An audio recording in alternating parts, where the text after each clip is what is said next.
Anitha Pushpavanam Kuppusamy Viha YouTube channel அன்பர்கள் அனைவருக்குமே அன்பான வணக்கம். இன்றைக்கு இந்த பதிவில் 2024ஆம் ஆண்டுக்கான நாக பஞ்சமி கருட பஞ்சமி வழிபாட்டை பற்றி பார்க்க போகிறோம். அதற்கு முன்பாக இன்றைக்கு பிறந்தநாள் மற்றும் திருமண நாள் காண இருக்கின்ற அனைவருக்குமே என்னுடைய வாழ்த்துகள்.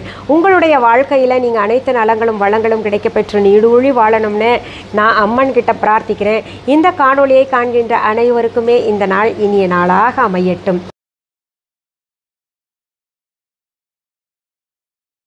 கடந்த சில ஆண்டுகளாகவே நம்முடைய யூடியூப் சேனலில் நாகப்பஞ்சமி கருட பஞ்சமி நாக சதுர்த்தி போன்ற வழிபாடுகளை பற்றியெல்லாம் பார்த்துருக்குறோம். இந்த ஆண்டும் நம்ம புதிதான செய்திகளோடு பார்க்க போகிறோம். இந்த ஒரு வழிபாடு அப்படின்னு எடுத்துக்கிட்டோம் அப்படின்னு வைங்களேன், அதில் பார்த்திங்கன்னா ஏகப்பட்ட தகவல்கள் இருக்குது. அந்த தகவல்களையெல்லாம் ஒரு பதிவில் நம்ம சொல்ல முடியாது. அதனால தான் ஒவ்வொரு ஆண்டுமே ஒவ்வொரு தகவல்களோட நம்ம சொல்கிறோம். ஒரு புராண செய்தி இருக்கும் ஒரு வழிபாடு அப்படின்னு எடுத்துக்கிட்டோம்னா, அடுத்தது பார்த்திங்கன்னா அந்த புராண செய்திக்கான காரணம் என்ன அப்படின்னு இருக்கும். அது கூட பார்த்திங்கன்னா இன்னொரு ஆண்டு தகவலாக சொல்கிறது. இது ஆண்டுதோறும் பார்த்துக்கிட்டு வர்றதுனால புதிய புதிய செய்திகள் ஒவ்வொரு ஆண்டுமே பார்த்துக்கிட்டு வர்றோம். இதெல்லாம் தெரிஞ்சுக்கணும் அப்படின்னு. ஏன்னா இப்போ கமெண்ட்டில் பார்த்தீங்கன்னா புராண செய்திகள் புராண கதைகள் எல்லாம் சொல்லுங்கள் அப்படின்ற மாதிரி சிலர் கேட்டுக்கிட்டு வரீங்க. அதெல்லாம் தெரிஞ்சுக்கணும் அப்படின்னு நினைக்கிறவங்க என்ன பண்ணுங்கள், இந்த டிஸ்கிரிப்ஷன் பாக்ஸ் ஓப்பன் பண்ணிங்கன்னா அதில் இந்த நாகப்பஞ்சமி கருட பஞ்சமி இதுக்கான பதிவுகளெல்லாம் கொடுத்துருப்பேன்ல, அதை லிங்க்ஸாக தருகிறேன். அதில் போய் நீங்கள் பார்த்து தெரிஞ்சுக்கலாம். நம்ம இந்து மத கடவுள்கள் அனைவருமே நாகத்தை ஏதோ ஒரு விதத்தில் தரித்திருக்கிறார்கள், பக்கத்தில் வச்சுருக்காங்க. மகாவிஷ்ணு பாம்பையே படுக்கையாக கொண்டு அதில் படுத்திருக்காரு, ஆனந்தமாக அனந்த பத்மனாக படுத்திருக்காரு. அனைத்து அம்மன்களும் பார்த்திங்கன்னா 5 தலை நாகம் கொண்டு அல்லது 7 தலை நாகத்திற்கு கீழே அவங்க உட்கார்ந்துருக்கிறதாக இருக்குது. முருகன் அவருடைய கால்கிட்டையே நாகத்தை வச்சுருக்காரு. சிவபெருமான் தலையில் வச்சுருக்காரு. நம்ம பிள்ளையார் வயிற்றுலேயே நாகத்தை கட்டிக்கிட்டாரு. இப்படி பார்த்தீங்கன்னா நாகம் எவ்வளவு ஒரு உயரிய ஜீவராசி, வணங்கக்கூடிய ஜீவராசி அப்படின்றது புலப்படுது.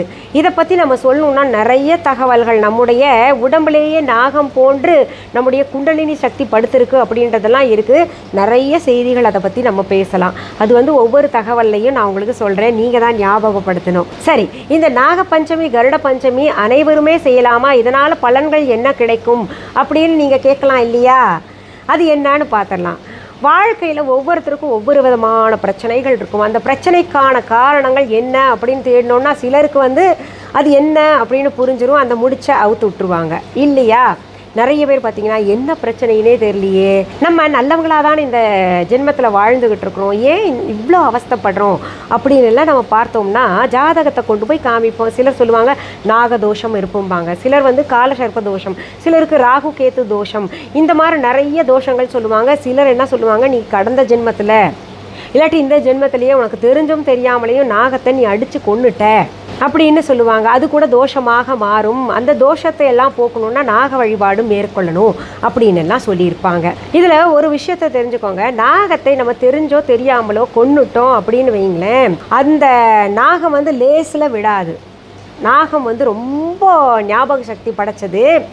நீங்கள் எத்தனை பிறவிகள் எடுத்தாலும், எத்தனை ஜென்மங்கள் எடுத்தாலும், நீங்கள் எங்கே இருந்தாலும், இல்லை இந்த பிறவியிலேயே தப்பு செஞ்சிருந்தாலும் எங்கேயாவது ஒரு ரூபத்தில் நமக்கு கொடியது செஞ்சிடும்.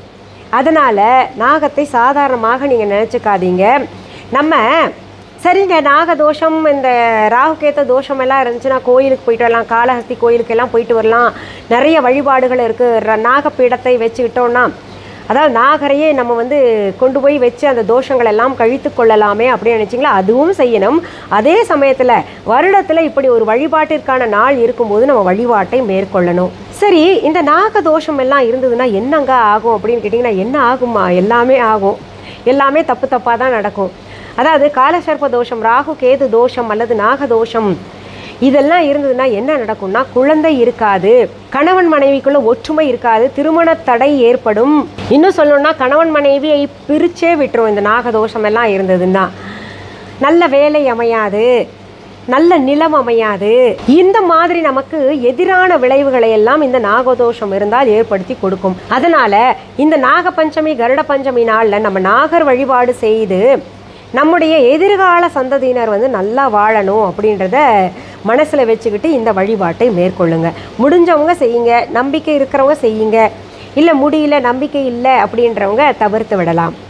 இந்த நாக வழிபாடு ரொம்ப சுலபமான வழிபாடு தான், ஆனால் ரொம்ப பயபக்தியோடு செய்யக்கூடிய வழிபாடு. இந்த நாக பஞ்சமி கருட பஞ்சமி ரெண்டுமே ஒரே நாளில் வர்ற காரணத்தினால, நாக சதுர்த்தி தான் முந்தைய நாள் வரும், நாக பஞ்சமி கருட பஞ்சமி ரெண்டுமே ஒரே நாளில், அதாவது சுக்லபக்ஷ பஞ்சமி திதியில் வருகின்ற காரணத்தினால அந்த வழிபாடு செய்யலாம். இப்போ வைணவர்கள் இருக்காங்க இல்லையா, அவங்கெல்லாம் என்ன பண்ணுவாங்க, கருட பஞ்சமி நாளில் பெருமாள் வழிபாடெல்லாம் செய்வாங்க. கருட வழிபாடு, பெருமாள் வழிபாடு அனைத்து கோயில்கள்லையும் இது நடக்கும்.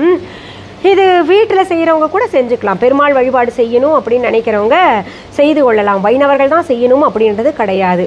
கருட வழிபாடு அப்படின்றது பார்த்திங்கன்னா ரொம்ப சக்தி வாய்ந்த வழிபாடு. அந்த வழிபாட்டை நீங்கள் ஞாபகப்படுத்தும் போது கட்டாயம் உங்களுக்கு அந்த தகவல் தர்றேன், பதிவு தர்றேன். இந்த நாக பஞ்சமி அன்னைக்கு நம்ம கருடரை கூட வைத்து வழிபடலாம். கருடனை பார்த்தாலே நாகம் வந்து பயப்படும் இல்லையா, கருடன் வைத்து பெருமாள் படம் வைத்து, பெருமாள் எந்த ரூபத்தில் உங்ககிட்ட இருக்காங்களோ, திருப்பதி பெருமாளாக இருந்தாலும் சரி, மகாவிஷ்ணுவாக இருந்தாலும், கிருஷ்ணர் போதுமே நமக்கு, கிருஷ்ணர் இல்லாத வீடு இருக்கா என்ன, அந்த கிருஷ்ணர் போதும், அவரை வைத்து கூட வழிபாடு செய்யலாம். அதில் பார்த்திங்கன்னா நாகர் வழிபாடும் செய்யணும். ரெண்டுமே சேர்த்து செய்யலாம், இல்லை நாக வழிபாடு மட்டும் செய்யலாம், இல்லை கருட வழிபாடு கூட தனியாக செய்து கொள்ளலாம். இது உங்களுக்கு சாய்ஸாக கொடுக்குறேன். ஏன்னா சிலர் வந்து இது மட்டும் போதும் அப்படின்னு நினைப்பீங்களே, அதுக்காக சொல்கிறேன். சரி, இந்த நாகர் வழிபாடில் என்ன பண்ணணும் அப்படின்னு பார்த்தீங்கன்னா, வழக்கம் போல் நான் சொல்கிறது தான். ஒரு மனையை எடுத்துக்கோங்க, அதில் வந்து பித்தளையில், வெள்ளியில், அல்லது நீங்கள் மாவில் கூட நாகரா கோதுமை மாவு இருக்கு இல்லையா, கோதுமை மாவில் இல்லாட்டி அரிசி மாவில் நாகர் போல் ஒரு சிலையை வடிவமைச்சுக்கோங்க. இல்லை எங்களால் அது சரியாக செய்ய முடியாது அப்படின்னு நினைக்கிறவங்க என்ன பண்ணுங்கன்னா, மனையில் நீங்கள் இது பிள்ளையாரை ஃபஸ்ட்டு வச்சு வணங்கிக்கணும். அப்புறம் குலதெய்வத்தை வணங்கி விட்டு, இந்த நாகர் வந்து அனைத்து தெய்வங்களும் தாங்குறாங்க இல்லையா, அதில் மகாவிஷ்ணு அல்லது முருகப்பெருமான் இல்லை அம்பாளுடைய படம் கூட வச்சுக்கலாம். அந்த நாகத்தை கூட நீங்கள் வச்சு வழிபடலாம். அதற்கு பிறகு அந்த மனைக்கு கீழே என்ன பண்ணணும், நீங்கள் நாகர் போல், அதாவது நாகப்பாம்பு போல் படம் வரையணும். நீங்கள் என்ன பண்ணணும், அந்த மனை வச்சுருக்கீங்கன்னா 2 பக்கமுமே கோலமாக போடலாம், நாகர் கோலத்தை போடலாம். வாசலில் கூட நாகர் கோலத்தை போடணும். முடிஞ்சால் போட்டுக்கோங்க, இல்லைன்னா பிரச்சனை இல்லை. இந்த நாகர் கோலம்ன்றதே என்ன அப்படின்னு உங்களுக்கு சொல்கிறேன். நம்ம கோலம் போட்டு 2 பக்கமும் ஒன்றா நீட்ட கோடு வரைஞ்சி அதுக்கு இது பார்டர் மாதிரி போடுறோம் இல்லையா, அதிலே சிலர் வந்து வளைவாக போடுவாங்க. அதுதான் நாகக்கோலம் அப்படின்றது. அதில் நாகம் போல் மேலே முகத்தை வச்சுக்கிட்டா அது நாகக்கோலம் தான். அந்த மாதிரி போடுறவங்க கூட போட்டுக்கோங்க. அதற்கு பிறகு நீங்கள் என்ன பண்ணணும், அந்த நாகர் படம் வரைஞ்சிட்றீங்க இல்லையா, அதில் உங்களுக்கு அலங்காரம் பண்ணணும் அப்படின்னு நினச்சிங்கன்னா பண்ணிக்கோங்க. அந்த நாகர் படத்தில் நீங்கள் வந்து பூ வைக்கணும், தலையில் ஒரு பூ வைக்கணும். அன்றைக்கு நைவேத்தியமாக என்னவெல்லாம் படைக்கலாம் அப்படின்னு கேட்டிங்கன்னா, வெல்லம் கலந்த பொட்டுக்கடலை அது வைக்கலாம், பால் வைக்கலாம், பழங்கள் வைக்கணும், பால் பதார்த்தங்கள் எதுவாக இருந்தாலும் வைக்கலாம். ஏன்னா நாகர் அப்படின்னாலே நமக்கு வந்து பால் தானே, புற்றுக்கு பால் வார்ப்பது அப்படின்றது இருக்குது. அதே போல் புற்றுக்கு நிறைய பேர் என்ன பண்ணுவாங்கன்னா, மஞ்சள் பூசி நல்லா அதற்கு குங்குமம் வைத்து பால் அதில் உள்ளே ஊற்றக்கூடாது எப்போவுமே, அது தெரிஞ்சுக்கோங்க. புற்றுக்குள்ளே வந்து கரையான் கூட இருக்கும், நாகம் இருந்தால் கூட அது மேலே விழுந்துட்டு அதுக்கு வந்து ரொம்ப கஷ்டத்தை ஏற்படுத்தும். அதனால் அப்படி கஷ்டமெல்லாம் படுத்தக்கூடாது. நம்ம வந்து ஒரு பாத்திரத்தில் இல்லாட்டி ஒரு யூஸ் அண்ட் த்ரோ பாக்ஸ் கொண்டு போயிட்டு அதில் பாலை வச்சுட்டு வந்துடணும். மஞ்சள் எல்லாம் பூசி குங்குமம் வச்சுக்கிட்டு பூசூடி, அதான் நல்ல மனமுள்ள பூச்சூடி நம்ம வழிபாடு செஞ்சுக்கிட்டு, கோயிலில் போகிறவங்க இந்த மாதிரி செஞ்சுக்கிட்டு வாங்க. மேல்மலையனூரெல்லாம் பார்த்திங்கன்னா பெரிய புற்று இருக்கும், அங்கே போகிறவங்க கூட இந்த மாதிரி செஞ்சுக்கிட்டு வந்துடலாம். அங்கே உள்ளே விட மாட்டாங்க, பாதுகாப்பாக வச்சுருப்பாங்க. மற்ற இந்த சாதாரணமாக அம்மன் கோயிலெலாம் நிறைய நீங்கள் பார்த்துருப்பீங்க, அங்கே நாகர் புற்று இருக்கும், அதுக்கு போய் இந்த மாதிரி செஞ்சுட்டு வாங்க. அந்த மாதிரி அதாவது வீட்டில் வழிபாடு செய்ய முடிஞ்சால் செஞ்சுக்கிட்டு கோயிலுக்கும் போயிட்டு இந்த மாதிரி வழிபாடு செஞ்சுட்டு வாங்க. இந்த நாக பஞ்சமி கருட பஞ்சமி நாளில் வீட்லேயும் மட்டும் வழிபாடு செய்ய முடியும் அப்படின்னு நினைக்கிறவங்க வீட்லேயும் நான் சொல்கிற மாதிரி வழிபாடு மேற்கொள்ளுங்க. இப்போ என்ன பண்ணணும், நீங்கள் நடுவுலையும் ஒரு நாகர் படத்தை 5 தலை நாகம் வச்ச படத்தை இந்த கோல பொடினால் வரைய முடிஞ்சால் வரைஞ்சிக்கோங்க, இல்லைன்னா பிரச்சனை கிடையாது. இப்போ 2 பக்கமும் மனைக்கு 2 பக்கமுமே நாகர் வரைஞ்சிட்டிங்கல்ல, நடுவில் ஒரு வாழை இலை வச்சு நீங்கள் அந்த நாகர் படம் இல்லை நீங்கள் படம் என்ன அம்பாளுடைய படமோ எந்த தெய்வத்தின் படமாக பயன்படுத்தினால் கூட அதுக்கு மஞ்சள் குங்குமம் வந்து நாக சிலைக்கு வச்சு விடணும். அதே போல் வரைந்த படத்துக்கும் அதே மாதிரி வச்சு விடுங்க. அன்றைக்கு அக்ஷதை நம்ம வந்து கொண்டு அர்ச்சனை செய்யணும். அதனால் என்ன பண்ணுங்கள், பச்சரிசியில் மஞ்சள் பொடியை கலந்து அதை அக்ஷதையாக தயார்படுத்தி வச்சுக்கோங்க. நல்ல மணமுள்ள மலர்கள் இருந்தால் கூட வச்சு அலங்காரம் பண்ணிவிட்டு மனமுள்ள மலர் ஒரு தடவை, அக்ஷதை ஒரு தடவை போட்டு அர்ச்சனை செய்துக்கோங்க. என்ன மந்திரம் சொல்லி அர்ச்சனை செய்யணுன்றதை இந்த டிஸ்கிரிப்ஷன் பாக்ஸில் நான் உங்களுக்கு தர்றேன். நல்ல மனமுருக பிரார்த்தனை பண்ணிட்டு, நான் வந்து தெரிஞ்சோ தெரியாமல உன்னை அடிச்சிருந்தேன்னா என்னை மன்னிச்சிரு, என்னுடைய சந்ததியினர் நல்லா வாழறதுக்கு நீ வழி கொடுக்கணும், எனக்கு இருக்கக்கூடிய குறைகளை எல்லாம் நீக்கி வைக்கணும் அப்படின்னு நல்ல மனதார பிரார்த்தனை பண்ணிக்கிட்டு அர்ச்சனை, அதுக்கப்புறம் நான் சொல்கிற மந்திரத்தை சொல்லி நீங்கள் 108 முறை அர்ச்சனை செய்து கொள்ளுங்க. இதில் விரதத்தை மேற்கொள்ளணுமா அப்படின்னு கேட்டிங்கன்னா, விரதம் மேற்கொண்டால் ரொம்பவே சிறப்பு. பொதுவாகவே இந்த நாகர் வழிபாட்டில் விரதத்தை மேற்கொள்வது என்பது சிறப்பை கூட்டி தரும். அதனால் விரதம் இருக்க முடியும் அப்படின்னு நினைக்கிறவங்க விரதத்தை இருந்துக்கோங்க. நாள் முழுவதுமே விரதம் இருக்கலாம், ஒரு பொழுது சாப்பிட்டுக்கலாம். இதில் பார்த்திங்கன்னா சாப்பிட்றதுக்கு ஒரு மாநிலங்களில் ஒரு மாதிரி இருக்கும். சில மாநிலங்களில் என்ன பின்பற்றுவாங்கன்னா, முதல் நாள் சமைத்த உணவை தான் அடுத்த நாள் வந்து அவங்க சாப்பிடுவாங்க. அதாவது பழையது பண்ணி சாப்பிட்ணும் அப்படின்னு சாப்பிடுவாங்க. இப்போ நம்ம அது செய்யணும்னு நினச்சா செஞ்சுக்கோங்க. ஒரு சிலருடைய பாரம்பரியத்தில் அது கடைபிடிப்பாங்க. செய்யணும்னு நினச்சா செஞ்சுக்கோங்க. அப்படி இல்லைன்னா நாகருக்கு நீங்கள் எது வேணால் படைக்கலாம். சக்கரை பொங்கல், வெண்பொங்கல், அதாவது நான் சொன்ன இந்த பால் பதார்த்தங்கள் எல்லாம் வைத்து கூடுதலாக நீங்கள் சித்திர அன்னங்கள் செய்யணுன்னா கூட செய்து இந்த வழிபாட்டை செய்த பின்னாடி நீங்கள் ஒரு வேளையாக இது சாப்பிட்டு அடுத்த நாளில் என்ன பண்ணணும், நீங்கள் யாருக்காவது தான தர்மங்கள் கட்டாயம் செய்யணும். அதாவது உணவாக கொடுக்கலாம். கொடுத்த பின்னாடி இந்த விரதத்தை முடித்து கொள்ளலாம். இது நியமனப்படி நிஷ்டைப்படி செய்ய வேண்டும். அது ரொம்ப முக்கியம், பார்த்துக்கோங்க. இப்போ நாகர் சிலையெல்லாம் கிடைக்குது. நம்ம வீஹா ஆன்லைன்லேயே நாங்கள் கொடுத்துக்கிட்டு இருக்கிறோம். வேணுங்கிறவங்க வந்து நம்ம வீஹா ஆன்லைன் கடையில், அதாவது வீஹா கடையில் வந்து வாங்கிக்கலாம். சரிம்மா, இந்த நாகப்பஞ்சமி கருட பஞ்சமி வழிபாடு தேதி என்ன அப்படின்னு கேட்டிங்கன்னா, வருகின்ற 9ஆம் தேதி 9/8/2024 இந்த தேதியில் தான் நாகப்பஞ்சமி கருட பஞ்சமி வருது. அந்த நாளில் நம்ம வழிபாடு எந்த நேரத்தில் செய்யணும் அப்படின்றது பார்க்கணும் இல்லையா? அதிகாலை 5:30 பிறகு நீங்கள் 8:52 வரைக்கும் பூஜைக்கான சிறப்பு நேரமாக மனதில் கொண்டு அந்த நேரத்தில் பூஜை செய்யலாம். இதில் இன்னொரு நேரமும் சொல்லிடுறேங்க. காலையில் 6:12 8:52 காலை பொழுதுலேயே அந்த நேரம் வரைக்கும் நல்ல நேரமாக இருக்கும். அதாவது அந்த நாகப்பஞ்சமி கருட பஞ்சமி பூஜைக்கான நேரமாக இருக்குது. அந்த நேரத்தில் செய்துக்கலாம். சரிங்க, எங்களால் முடியல, அவ்வளோ சீக்கிரம் எழுந்து பண்ண முடியல, இல்லை ஏதோ வேலை வந்துருச்சு, வேறு ஏதாவது நேரம் உங்களால் கொடுக்க முடியுமா அப்படின்னு கேட்டிங்கன்னா, 8:52 பிறகு ராகு காலம், யமகண்டம், அந்த நேரத்தை மனதிலே வைத்து அந்த நேரத்தை தவிர்த்து நீங்கள் என்ன பண்ணணுன்னா, வீட்டிலே வழிபாட்டுக்காக சொல்கிறேன் இது, அதற்கு பிறகு நீங்கள் அந்த வழிபாட்டை, அதாவது 12 மணிக்குள்ளே, காலையில் 12 மணிக்குள்ளே முடிச்சிருங்க. இப்போ உங்களுக்கு மனசில் ஒரு எண்ணம் உதிக்கலாம், இந்த ராகு வந்து நாகர் தானே, ராகு காலம் அப்படி வந்து அந்த நேரத்தில் நம்ம வந்து வழிபாடு செய்யறதுல என்ன தப்புன்ற மாதிரி ஒரு சிலருக்கு நினப்பு வரலாம். அந்த வழிபாடு எங்கே செய்யணும்னா, கோயிலில் போய் தான் துர்க்கை அம்மனுக்கு விளக்கு ஏற்றிட்டு வர்றது ரொம்பவே சிறப்பு. அந்த ராகுகால நேரத்தில் நம்ம வீட்டில் வழிபடுறத விட கோயிலுக்கு போய் வழிபாடு செஞ்சுட்டு வரணும். துர்க்கை அம்மனுக்கு போய் இந்த நெய் தீபம், அகல் விளக்கு எடுத்துகிட்டு போங்க. நெய் தீபம் அல்லது நல்லெண்ணெய் தீபம் போட்டுக்கிட்டு வர்றது ரொம்பவே சிறப்பு. வீட்லேயும் பூஜை செஞ்சுட்டு கோயிலையும் இப்படி செய்கிறது கூடுதல் பலன்களை தரும் நமக்கு. அன்றைக்கு வெள்ளிக்கிழமை அப்படின்றனால 10:30 to 12 வரைக்கும் ராகு கால நேரம் இருக்கு இல்லையா, அதனால தான் பார்த்திங்கன்னா நல்ல நேரம் அப்படின்னு பூஜைக்கான நேரம் நம்ம பெரியவங்க பஞ்சாங்கத்தில் வகுத்து வச்சுருக்காங்க. அப்போ நீங்கள் என்ன பண்ணுங்கள், 8:52 முடிக்கணும் அப்படின்றத பறக்க செய்ய முடியலன்னா, அந்த 10:30 மணிக்கு ராகுகால நேரம் துவங்குது இல்லையா, அதனால் 10:30 மணிக்குள்ளே பூஜைகள் எல்லாம் வீட்டில் செஞ்சு முடிச்சிருங்க. சரி, இந்த பதிவு கட்டாயம் உங்களுக்கு பயனுள்ள பதிவாக இருக்கும் அப்படின்னு நான் நம்புகிறேன். இதை உங்களுடைய உற்றார் உறவினர்களுக்கெல்லாம் கட்டாயம் பகிரணும் அப்படின்றது என்னுடைய தாழ்மையான வேண்டுகோள். இப்போ நம்ம வீஹா ஆன்லைன் பற்றி சொல்கிறேன். வீஹா ஆன்லைனில் பார்த்திங்கன்னா நிறைய பொருள்கள் புதிதாக நாங்கள் வந்து தினமுமே அப்லோடு செய்துகிட்ருக்கோம்.